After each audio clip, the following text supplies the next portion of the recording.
প্রত্যেকটা এরিয়াতে হওয়া দরকার, প্রত্যেকটা অঞ্চলে অঞ্চলে হওয়া দরকার, যেখানে আমরা সবাই মিলে একসাথে বসবাস করতে পারি। আজকে কবির কথায় বলতে হয়, আমি কি সরস্বতী পুজোর ফল কাটিনি? আমি কি পাশের বাড়ির বাবার জন্য রক্ত দেইনি? আমি কি পাশের বাড়ির হিন্দু বাবার বাড়ির ছেলেদের অ আ ক খ পড়াইনি? আমি বাংলা, আমি উর্দু শিখিনি, আরবি শিখিনি, বাংলায় আমার ভাষা, যার প্রত্যেকটা অক্ষরে লেখা আছে আমার মনের কথা।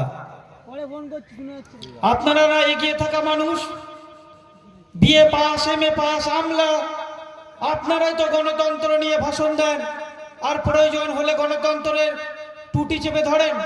ঠিক আপনাদের, আপনাদের হৃদয় যদি বড় না করেন, আকাশের দিকে যদি না তাকান, এই পোড়া দেশে আরো অনেক গুজরাট তৈরি হবে। তাই বন্ধু মহল, গুণীজন, আমার ভাই, আমার দাদা, আমার রেসপেক্টেড সমস্ত পার্সনদের বলছি, বিভিন্ন সামাজিক মাধ্যমে ছড়িয়ে থাকা বিষাক্ত ভিডিও দেখে উত্তেজিত হবেন না। সত্যিটা হলো এটাই, একই বৃন্তে দুটি কুসুম, হিন্দু মুসলমান। অসংখ্য ধন্যবাদ। ছোট ভাই, ছোট ক্ষুদ্র মানুষ হিসাবে যদি ভুল করার কথা বলে থাকি ক্ষমা করবেন। সম্প্রীতির বার্তা সবার কাছে দিতে চাই, আমরা সবাই একসাথে আছি।